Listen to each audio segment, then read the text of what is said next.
Welcome back everyone. एक बार फिर से आप सभी का स्वागत है आपके चैनल के ऊपर। तो आज के इस वीडियो में जैसा कि आपको मालूम है हम कर रहे हैं आपका लेक्चर नंबर थर्ड वाला क्लास, लेक्चर नंबर तृतीय हम कर रहे हैं।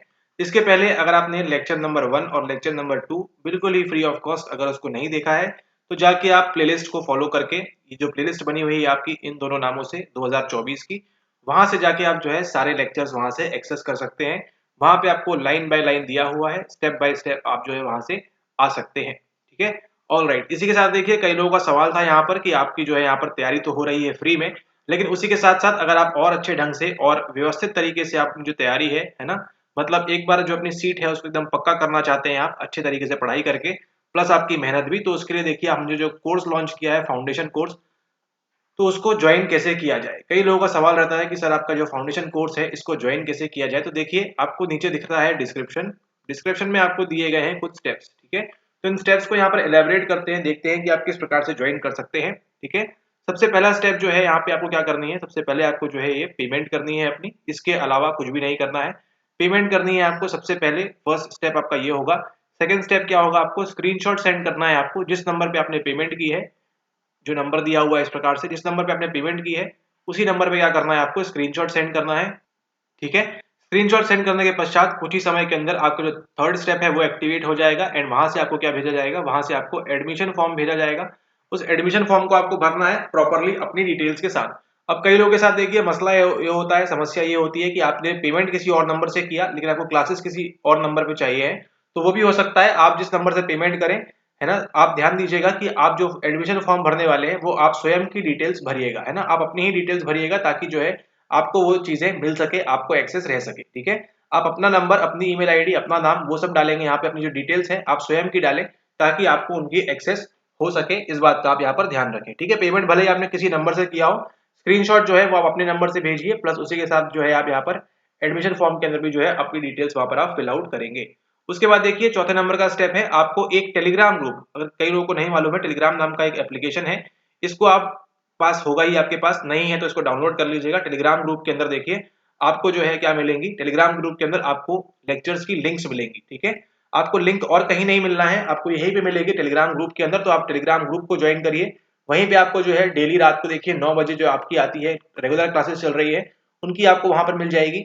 एंड जो भी अपडेट्स वगैरह आती है वो भी आपको यहाँ मिल जाएगी, जो भी आपके कोर्स से संबंधित चीजें हैं, एक्स्ट्रा चीजें, एडवांस चीजें, वो सब आपको यहाँ मिल जाएंगी इसी टेलीग्राम ग्रुप के अंदर। ठीक है, आपको फिर कुछ और भी नहीं करना है, आपको जो भी टेलीग्राम ग्रुप के अंदर दिया जा रहा है आपके एग्जाम तक, आपको केवल उसको फॉलो करना है प्रॉपरली, उसके अलावा आपको किसी भी चीज की आवश्यकता नहीं पड़ेगी। ठीक है, जो जो आपको दिया जाए उसको आप फॉलो करें एंड ये जो स्टेप्स आपको बताए गए हैं इनको भी आप फॉलो करें। ठीक है, ओके, चलिए लेक्चर को स्टार्ट करते हैं। और उसी के साथ देखिए जो कोर्स चल रहा है ये केवल बीपीएससी सेपरेट भी है, तो अगर आप सेपरेट चाहते हैं तो आप इसके अंदर सेपरेटली आप जो है बीपीएससी का कोर्स ले सकते हैं। उसी के साथ अगर आप चाहते हैं यहाँ पे बीपीएससी प्लस एस्टेट भी आप चाहते हैं तो ये भी कोर्स चल रहा है कॉम्बो पैक में, तो आप इसको भी ले सकते हैं। ठीक है, जो इसको पहली बार दे रहे हैं इनके लिए लेना जरूरी हो जाता है, अगर आप इसको लेंगे तो आपका ये भी हो जाएगा, ये भी हो जाएगा बड़े आराम से, प्रोवाइडेड आपका जो है मेहनत लगेगी, बस और कुछ नहीं। आपको केवल क्या करना है, मेहनत करनी है, सारा कंटेंट, डिलीवरी, सब चीजें, मॉक टेस्ट वगैरह सब कुछ इसके अंदर आ जाएगा। ठीक है, आप ये मान के चलिए लगभग लगभग, आप ये मान के चलिए कि अगर आपने इसको ज्वाइन कर लिया है तो आप लगभग लगभग जो है अपनी सीट कंफर्म करा लेंगे इस बार की परीक्षा के अंदर। ठीक है, इसको आप माने, लेकिन उसके लिए देखिए आपको जो है हार्डवर्क करना होगा, इसमें आप कमी नहीं रखिएगा। अगर आप इसमें कमी रखेंगे तो दिक्कत होगी, क्योंकि आप ही के ग्रुप से देखिए कई सारे लोग जो है क्या करेंगे, परीक्षा को पास करेंगे, है ना, इसी ग्रुप में से कई सारे बच्चे पास करेंगे, कुछ होंगे दो चार जो इसको नहीं कर पाएंगे। तो आप इसको ध्यान रखना है कि आप इन दो चार की श्रेणी में ना आए। ठीक है, आप क्या करें, इनकी तरह ही क्या करें, आप भी वहां पर हार्डवर्क करें, आप भी अपने संज्ञान विवेक का वहां पर इस्तेमाल करें। ठीक है, ज्वाइन कर लेंगे, नो डाउट आपको इसके अंदर फायदा होगा, काफी सारी चीजें सीखने मिलेंगी एंड सवाल भी आपको जो यहाँ पढ़ के जाएंगे वही आपको एग्जाम के अंदर भी देखने को मिलेंगे। ठीक है, ज्वाइन करना कोई जरूरी नहीं है, जो करना चाहते हैं उनके लिए यहाँ पे डिटेल बता दी गई है। चलिए स्टार्ट करते हैं आज के फ्री लेक्चर को। और अगर आपको ये लेक्चर्स पसंद आ रहे हैं तो आप खुद ही सोचिए वो लेक्चर्स आपको और कितने पसंद आएंगे। चलिए स्टार्ट करते हैं हम थर्ड नंबर की क्लास। थर्ड नंबर की क्लास देखिए यहाँ पे दिया हुआ है किसके बारे में, यहाँ बोल रहे हैं आपसे सी, हमने स्टार्ट कर दिया था सेफ्लोकॉडल पैटर्न के बारे में। ठीक है, शिरह पदाभिमुख संरूप। ठीक है, तो ये शिरह पदाभिमुख संरूप क्या होता है उसको यहाँ पर देखते हैं। क्या दिया हुआ है यहाँ पे दिया हुआ है आपको वह क्रम, एक ऐसा ऑर्डर, एक ऐसा पैटर्न जिसमें सबसे अधिक विकास शीर्ष पर होता है। सबसे अधिक विकास कहां पर होगा, शीर्ष पर होता है, आकार, वजन और रूप में शारीरिक वृद्धि के साथ विभेदन क्रमशः ऊपर से नीचे की ओर होता है। ठीक है, तो इसको हम क्या बोलते हैं, इसको हम बोलते हैं शिरा पदाभिमुख संरूप सेफलोकॉर्डल पैटर्न, जहां पे क्या होगा, आपका विकास शीर्ष पर अधिक होगा, उसके बाद धीरे धीरे जो है, ठीक है, ऊपर से नीचे की ओर आपका जो है होता जाएगा। आपकी जो वृद्धि वगैरह है, ठीक है, वो कैसी होती जाएगी, आपकी अप से डाउन यहाँ पर होती जाएगी। ठीक है, इसको हम क्या बोलते हैं, सेफलोकॉर्डल पैटर्न। इसके साथ एक और भी होता है प्रॉक्सिमो डिस्टल, वो भी देखेंगे आगे अगर आपको एनसीईआरटी में देखने मिलता है तो। ऑलराइट, अगला देखिए, यहाँ बात कर रहे हैं अनुमस्तिष्क के बारे में, यानी कि सेरेबेलम के बारे में बात कर रहे हैं। सेरेबेलम वही छोटा मगज, ठीक है, खोपड़ी के निचले स्तर या आधार पर स्थित मस्तिष्क की संरचना जो शारीरिक गति, स्थिति और संतुलन को व्यवस्थित करती है। सवाल अगर आ जाएगा सेरेबेलम का क्या कार्य करता है, तो क्या कार्य करता है सर, यहाँ दिखा हुआ है हमको।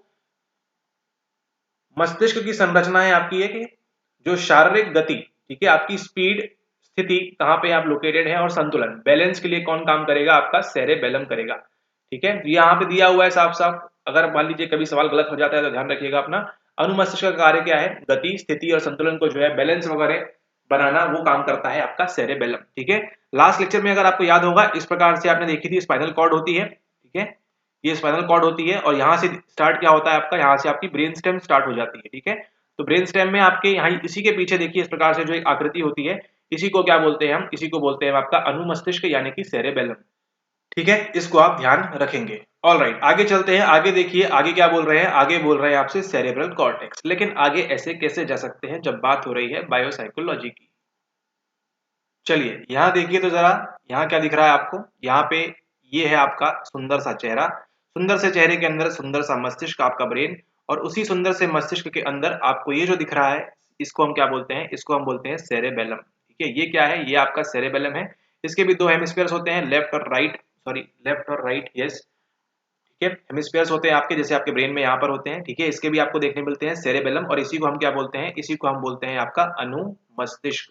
ठीक है, इसको ध्यान रखिएगा। जैसे आपको बताया था लास्ट लेक्चर में हमने क्या कवर किया था, हमने कवर किया था ब्रेन स्टेम के बारे में। ठीक है, ये ब्रेन स्टेम देखी थी आपने, यहाँ पे यहीं पे आपके क्या लगे हैं, पॉन्स, मेडुला ऑब्लिंगुएटा, यहाँ पे आपके लगे हुए हैं। और इसी के ठीक नीचे से क्या स्टार्ट होती है आपकी, ठीक इसी के नीचे से आपकी जो है, इस प्रकार से आप देखते हैं ये, ठीक है, C1 से T1 आता है, फिर इस प्रकार से इसको हम क्या बोलते हैं, इसको बोलते हैं आपकी स्पाइनल कॉर्ड मेरुरज्जु। ठीक है, तो नीचे से आपकी कमर से होते हुए स्पाइनल कॉर्ड आई ऊपर, फिर ब्रेन स्टेम टकराई उसको, एंड देन ये बनते हुए इसी के थोड़ा सा पीछे जो है यहाँ पे क्या दिख रहा है आपको, यहाँ पे आपको सेरेबेलम दिख रहा है। तो ये जो बेलम है इसको आप फिक्स कर लीजिएगा।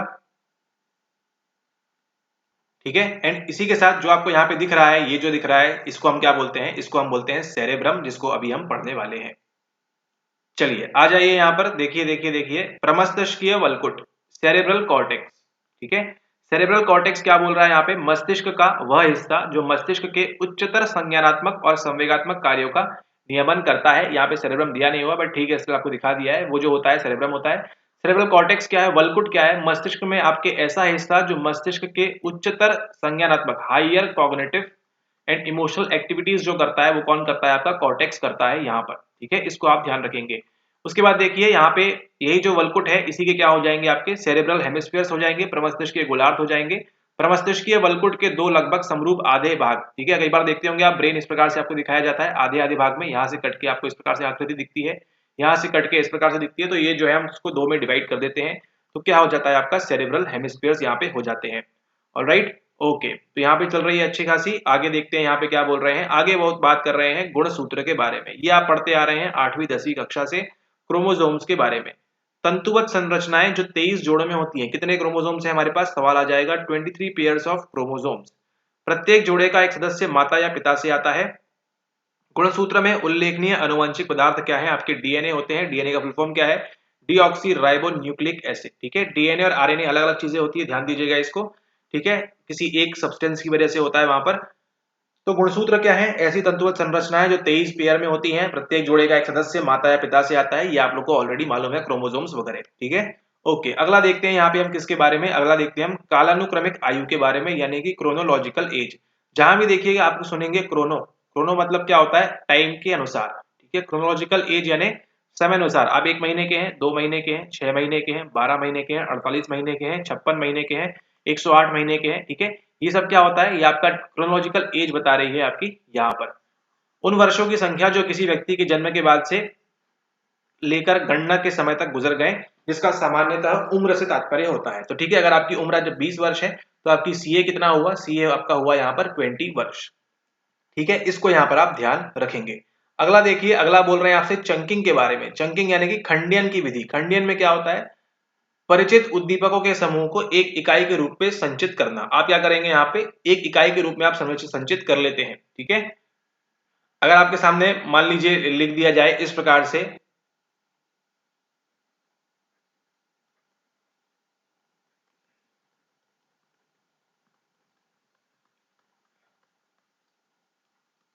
अगर इस प्रकार से आपके सामने लिख दिया जाए अलग अलग वर्ड, बी लिखा है, पी लिखा है, एस लिखा है, तो अब क्या आपने क्या किया, यहाँ पे आपने इस प्रकार से आपने चंक बनाना स्टार्ट कर दिए। ठीक है, बीपीएससी, फिर ये टीआरई, फिर ये साइकोलॉजिकल मान के चलते हैं। तो अब क्या करते हैं, 2 से 3 4 केस के आपके इस प्रकार से क्या करते हैं, खंड बनाते जाते हैं। ये पहला खंड, दूसरा खंड, तीसरा खंड, इसी को क्या बोलते हैं हम, चंकिंग बोलते हैं। और ये हमारी मेमोरी में सहायता करता है। ठीक है, परिचित उद्दीपकों के समूह को एक इकाई के रूप में संचित करना, उसी को क्या बोलते हैं हम, उसी को बोलते हैं हम आपकी चंकिंग की विधि। ठीक है, इस प्रकार से देखिए क्या करते हैं आप, अलग अलग प्रकार से चंक बना सकते हैं। इस यहाँ पे आजाद हुए, यहाँ पे जो है थी वर्ल्ड कप जीते, इस प्रकार की चीजें आप करते हैं।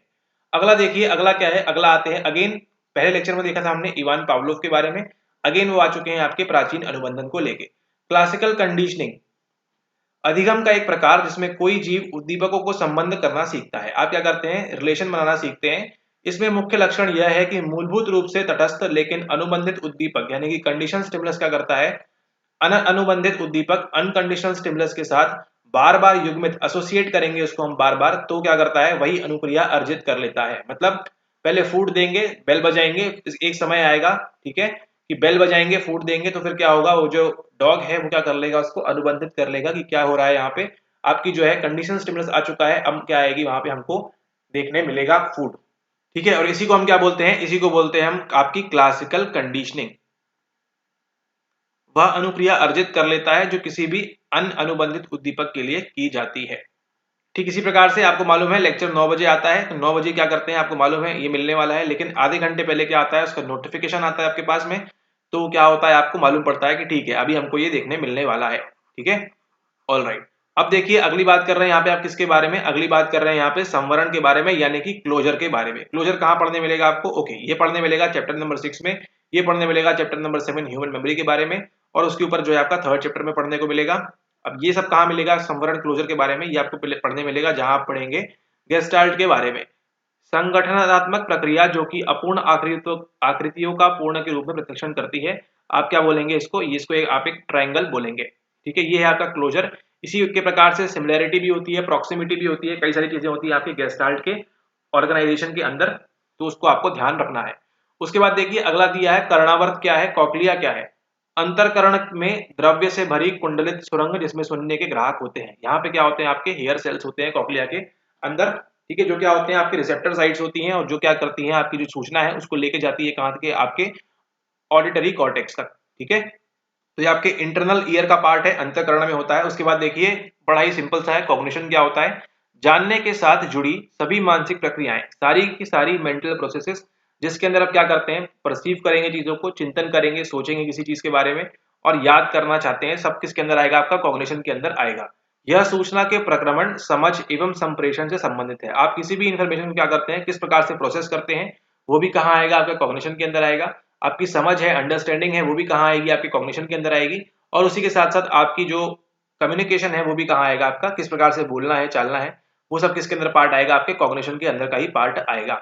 Alright, okay. इसके बाद देखिए अगला क्या दिया हुआ है, अगला दिया है आपको कॉग्निटिव अप्रोच। सेम वही चीज, एक ऐसा उपागम जिसके अंदर क्या कर रहे हैं, दृष्टिकोण की मानव चिंतन, अभी आपने जो नीचे देखा था थिंकिंग के बारे में, और जानने की सभी प्रक्रियाओं को मनोविज्ञान के अध्ययन के केंद्र में रखने पर बल देती है। साइको एनालिसिस कहाँ बल देता है, पास्ट के ऊपर। बिहेवियरिज्म किसके ऊपर बल देता है, उद्दीपक के ऊपर। ठीक है, और जो बाकी सारी चीजें हैं कहाँ कहाँ बल देती है, चेतना के ऊपर देती है। लेकिन जो कॉग्निटिव अप्रोच है, कॉग्निटिव उपागम है, वो कहाँ बल देता है, वो बल देता है आपके मानव चिंतन। हम किस प्रकार से थिंकिंग करते हैं और किस प्रकार से हम जानते हैं, सीखते हैं, समझते हैं, क्या प्रोसेसेस होती हैं जिसके द्वारा ये चीजें होती हैं, उसी को क्या बोलते हैं हम, उसी को हम बोलते हैं संज्ञानात्मक उपागम।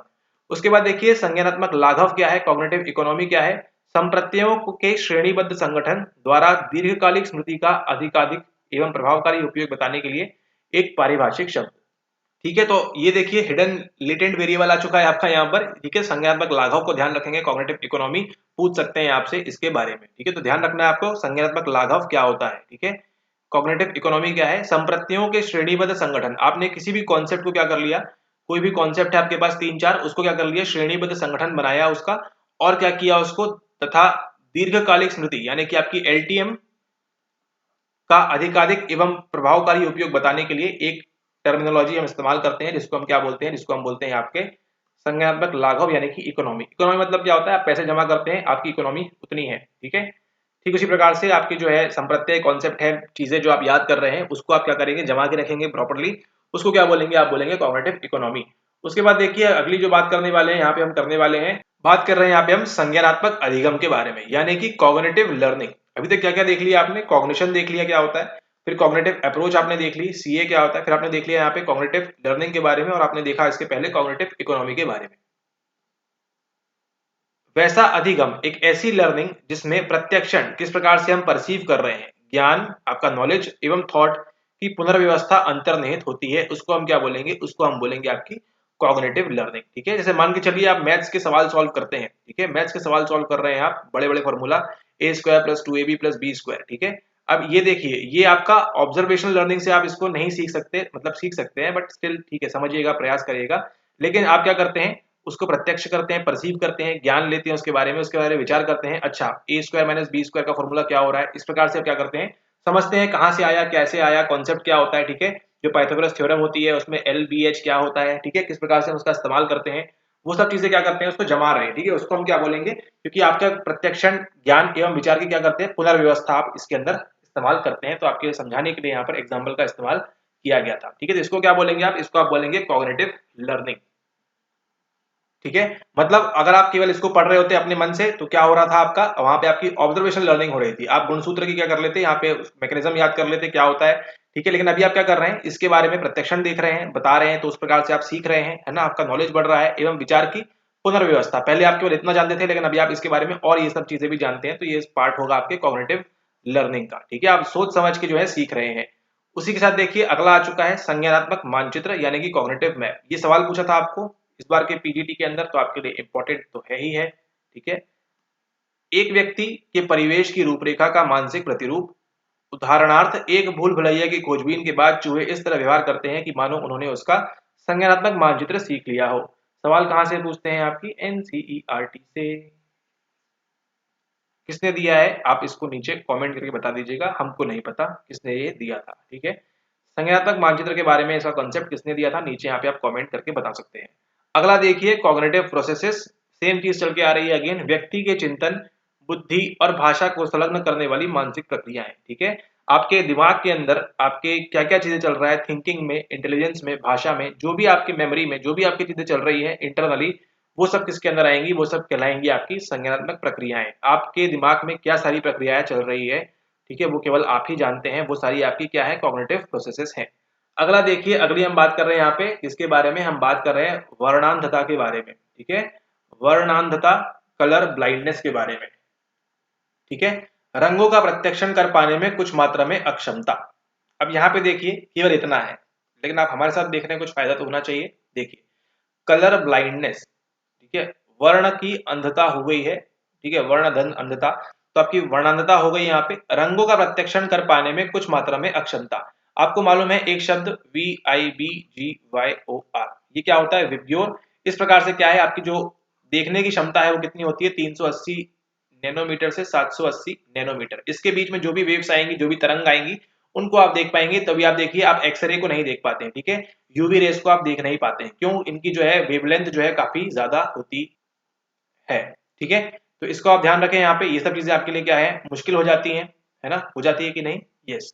तो इसी के में क्या होता है, आपको जब रंगों का प्रत्यक्षण, ये सारे रंग हैं, इसमें आपको जो है कुछ मात्रा में जब अक्षमता आ जाएगी, तो उसको क्या बोलते हैं आप, कलर ब्लाइंडनेस बोलते हैं। कई लोगों को देखा होगा आपने कि जो है सफेद रंग नहीं दिखता है ना, काला रंग नहीं दिखता है, वो सब चीजें जो आ रही है उसको हम क्या बोलते हैं, उसको बोलते हैं हम कलर ब्लाइंडनेस।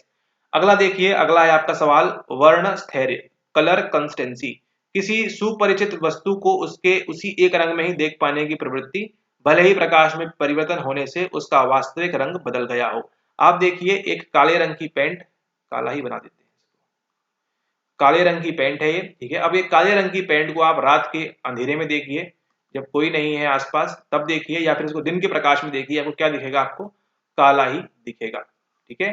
कई बार ऐसा होता है ना कि शेड्स आपको अलग अलग रंगों में, अलग अलग मतलब अलग अलग कलर में, अलग अलग प्रकाश में आपको जो है अलग अलग दिखता है। वो क्यों होता है? आपके वर्णस्थैर्य के कारण होता है। लेकिन आपके दिमाग में सेट है कि नहीं, काला रंग मतलब काला ही होता है, तो ये काला ही दिखेगा आपको, चाहे आप इसको कभी भी देखें आप, ठीक है। 24 घंटे 7 दिन कभी भी आप इसको देखें, आप केवल काला ही रंग, ब्लैक ही रंग को आप देख पाएंगे। कई बार आपने देखा होगा, बढ़िया एग्जांपल, कि ब्लू रंग की पैंट होती है, वो अंधेरे में आपको क्या दिखती है? आपको ब्लैक टाइप की दिखती है, ठीक है। और वही आप उसको उजाले में देखते हैं तो आपको लगता है नहीं नहीं नहीं, ये तो ब्लू ही है, ठीक है।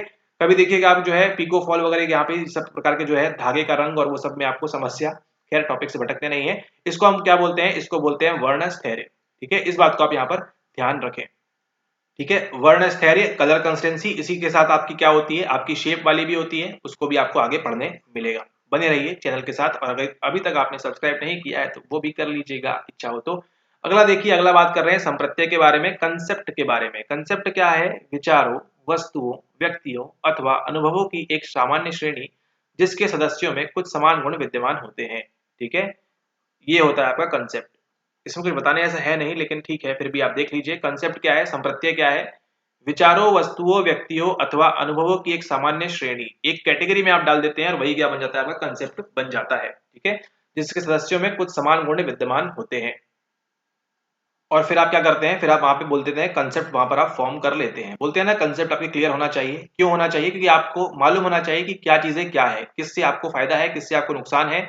मतलब पढ़ाई के विषय में बात हो रही है यहाँ पे, ठीक है। कंसेप्ट के अंदर कि आपको ये इसके अंदर था तो ये इसके अंदर नहीं हो सकता है, या ये इसके अंदर है तो ये इसके अंदर नहीं होगा, इस प्रकार की बातें, ठीक है। एक सामान्य श्रेणी आप बनाते हैं जिसके सदस्यों में कुछ समान गुण विद्यमान होते हैं, ठीक है। मतलब मान के चलिए, अगर आप मुगल्स की बात करें तो मुगल का कॉन्सेप्ट जो है, ठीक है। और वहीं अगर आप बात करें स्वतंत्रता सेनानी का, ठीक है, तो ये देखिए, ये तो कुछ वास्तविक लोग तो है नहीं, ये क्या है? केवल एक कॉन्सेप्ट है, एक संप्रत्यय है। मुगल लोग कौन थे? ऑब्वियसली 1600 के पहले आए थे, बाबर के बाद से आना स्टार्ट हुए थे, वो सब मुगल्स के अंदर कंसिडर करेंगे, ठीक है। सेनानी के अंदर बात करें आप तो यहाँ पे आपको 1947 से पहले पहले 1930 में 1800 में जो आपके लड़ाई कर रहे थे रिवॉल्ट के बाद 1857, है ना, उन सबको आप कहाँ करेंगे? इनके अंदर इंक्लूड करेंगे। लेकिन ये समझने के लिए आपको क्या करना है? इन लोगों का क्या करते हैं? श्रेणी बना के इसमें डाला, इन लोगों को बना के अपनी श्रेणी में इसमें डाला, ठीक है। इसी प्रकार से क्या होता है? आपका कंसेप्ट जो है फॉर्म होता है। आप श्रेणीबद्ध तरीके से क्या कर रहे हैं? उनको समान गुण की वजह से क्या कर रहे हैं? उनको वहां पर आप विद्यमान कर रहे हैं, ठीक है। ओके, चलिए आगे देखते हैं। आगे बात कर रहे हैं, यहाँ पे पास है आपके पास, कौन है आपके पास? है ये चीज, मूर्त संक्रियात्मक अवस्था, कॉन्क्रीट ऑपरेशनल स्टेज। इसकी बात करें उससे पहले जरा हम यहाँ पे देख लेते हैं, क्लासिकल कंडीशनिंग आ चुकी है तो इनके बारे में देख लेते हैं। यहाँ पे अनुबंधित अनुक्रिया एंड अनुबंधित उद्दीपक, कंडीशन रिस्पॉन्स क्या है? प्राचीन अनुबंधन में एक अनुबंधित उद्दीपक के प्रति सीखी गई या अर्जित अनुक्रिया। कंडीशन स्टिमुलस क्या है? एक तटस्थ उद्दीपक अनुबंधित उद्दीपक के साथ बार बार के साझर्य से अनुबंधित अनुक्रिया प्राप्त करने में समर्थ हो जाता है। आपको ध्यान रखना है, कंडीशन स्टिमुलस क्या होगी? हमेशा, हमेशा इन द सेंस जब तक दिया नहीं हो परीक्षा के अंदर। ये क्या है? ये आपकी बेल है, घंटी जो है आपकी, वो क्या है? कंडीशन स्टिमुलस है। फिर रिस्पॉन्स क्या है? सलाइवा सिक्रीशन जो है, ठीक है, लार का स्त्राव जो है, वो क्या है? आपका कंडीशन रिस्पॉन्स है। अनकंडीशन स्टिमुलस क्या है? वहां पे जो भोजन है वो फूड है। इसको आप अच्छे से फिक्स कर लीजिए अपने दिमाग के अंदर। आपके लगभग लगभग सभी जो प्रश्न है हमेशा हमेशा गलत नहीं होंगे, कभी भी गलत नहीं होंगे, ठीक है। ऑल राइट, अब देखते हैं यहाँ पे हम एक अगली चीज जो है वो है कंडीशन हो गया। अब हम देखते हैं यहाँ पे कॉन्क्रीट ऑपरेशनल स्टेज के बारे में। अब यहाँ पर देखिए, अब हमसे पढ़ रहे हैं तो ऐसे थोड़ी ना पढ़िएगा, अच्छे से पढ़िएगा ना। SPCF, इसको ध्यान रख लीजिए। ये आपकी है सेंसरी मोटर स्टेज, मतलब इसको याद कर लीजिए, रट लीजिए, चस्पा कर लीजिए अपने दिल दिमाग शरीर पे, हर जगह। ये क्या है? ये है आपकी पियागेट की विकासात्मक अवस्थाएं।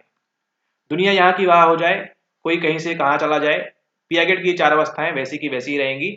सबसे पहले आपकी है सेंसरी मोटर, दूसरी आपकी आती है पूर्व संक्रियात्मक यानी कि pre, not conventional, pre operational, ठीक है। प्री ऑपरेशनल, पूर्व संक्रियात्मक। फिर आती है आपकी यहाँ पे कॉन्क्रीट ऑपरेशनल, ठीक है। और फिर आपकी आती है फॉर्मल ऑपरेशनल। ये निमोनिक याद रख लीजिए, कभी नहीं भूलेंगे आप जीवन में। SPCF, ठीक है, SPCF, ठीक है। तो कोई भी आपसे पूछे सोते उठाते हुए, नींद में कोई आपसे पूछे, सपने में कोई आपसे पूछे कि पियागेट की स्टेजेस बताइए, तो कौन कौन सी आएंगी? SPCF, sensory motor, pre operational, concrete operational and formal operational. Object permanence, खैर बड़ा लेक्चर हो जाएगा। चलिए, तो ये इसको आप ध्यान रखिएगा। SPCF में अभी आपने 2 इसके पहले देख लिया था, सेंसरी मोटर के बारे में और पूर्व संक्रियात्मक के बारे में, जहां पे क्या लिखा था उन्होंने, पूर्ण लिखा था। आपको बताया था वो गलती के बारे में, ध्यान दीजिएगा उसके बारे में। प्री कन्वेंशनल देख लिया था। अभी आप जो देखने वाले हैं वो किसके बारे में, वो है आपका यहाँ पे कॉन्क्रीट ऑपरेशनल के बारे में। अब यहाँ पर देखिए कॉन्क्रीट ऑपरेशनल क्या बोल रहा है। कॉन्क्रीट ऑपरेशनल क्या बोल रहा है, वो यह बोल रहा है कि पियाजे की तीसरी अवस्था, पियाजे की नहीं, पियाजे की थ्योरी की तीसरी अवस्था, जो लगभग 7 से 11 वर्ष तक रहती है। पहली वाली कब से हो जाएगी, 0 से 1 डेढ़ 2 साल तक, 2 से 6 तक, ये 7 तक ये वाली आ जाएगी, है ना, 7 से 11 तक ये वाली आ जाएगी, और 11 के आगे वो वाली आ जाएगी। ये भी आपने नोट कर लिया, क्या बात है। इस अवस्था में बच्चे तार्किक संक्रियाएं तथा मूर्त उदाहरणों में तर्कना कर सकते हैं, किंतु अमूर्त वस्तुओं पर विचार नहीं कर पाते। ठीक है, जो अमूर्त वस्तुएं हैं, थिंग्स हैं, उन पे क्या नहीं कर पाएंगे वो, यहाँ पर वो रेशनल चीजें के बारे में थोड़ा बहुत जो है तर्कना कर सकते हैं, है ना, लेकिन जो है अमूर्त वस्तुएं हैं उनके लिए क्या होती है, वो वहां पर डिफिकल्ट हो जाती हैं इस स्टेज के अंदर। तो इसको आपको ध्यान रखना है यहाँ पे कंक्रीट ऑपरेशनल के अंदर। ठीक है, ऑल राइट, ओके। तो चलिए इसी के साथ यहाँ पे जो है लेक्चर समाप्त होता है। अगला जो हम मिलने वाले हैं, अगला स्टार्ट करेंगे हम यहाँ पे कंडीशनिंग के बाद से। चलिए देख लेते हैं कंडीशनिंग को भी। यहाँ पर अनुबंधन कंडीशनिंग की बात करेंगे, एक व्यवस्थित प्रक्रिया जिसके माध्यम से उद्दीपक के प्रति नई अनुक्रियाएं सीखी जाती हैं, इसको हम क्या बोलते हैं, इसको बोलते हैं अनुबंधन, है ना। एक क्या है, ऑर्गेनाइज्ड प्रोसेस है, जिसके माध्यम से उद्दीपक के प्रति, किसी भी स्टिमुलस के प्रति क्या डेवलप करते हैं, वहां पे हम रिस्पॉन्स को जनरेट कराएंगे, उसी को क्या बोलते हैं, उसी को बोलेंगे। ठीक है, तो यहाँ पे आपने पढ़ा 6 नंबर चैप्टर के बारे में काफी कुछ कंडीशनिंग से संबंधित। आगे देखिए आपको और कौन कौन मिलने वाला है। आगे कॉर्टेक्स है, क्रिएटिविटी है, कल्चर है, व्यनुकूलन के बारे में है, मिश्रण के बारे में है। तो इसको कवर करेंगे हम अगले लेक्चर के अंदर। Alright, okay. इसी के साथ इस लेक्चर को समाप्त करते हैं। ये था आपके लिए फ्री लेक्चर नंबर 3। इनको आप अच्छे से करें और जल्द ही जल्द आप जो है यहाँ पे मनोविज्ञान के शिक्षक बन जाएंगे। ठीक है, इसके पहले अगर आपने लेक्चर नंबर 2 नहीं देखा है, लेक्चर नंबर 1 नहीं देखा है, तो उसको भी जाके जरूर इंपॉर्टेंटली उसको देख लीजिएगा। काफी काम की चीजें हैं ये, देखिए आपके काम आएंगी कहाँ पे, आपके एस्टेट के अंदर भी काम आएंगी, और उसी के साथ आपके जो है बीपीएससी पीजीटी के अंदर भी काम आएंगी। एंड जो चालाक लोग इसको यूजीसी नेट के लिए देख रहे हैं हमारे साथ, तो उनके नेट के लिए भी ये काम आएंगी। ठीक है, काम ये किताब में जो आएंगी वो नहीं, लेकिन यहाँ पे जो इंसान बड़बड़ कर रहा है वो सब चीजें आपको जो यहाँ पर काम आएंगी। ठीक है, ऑल राइट। इसी के साथ इस लेक्चर को समाप्त करते हैं। मिलते हैं आपसे जल्द ही अगले लेक्चर के साथ, जहां हम लेक्चर नंबर 4 में स्टार्ट करेंगे। कहां से स्टार्ट करेंगे हम, कोन्स के आगे। All right, okay, thank you very much, have a nice good night.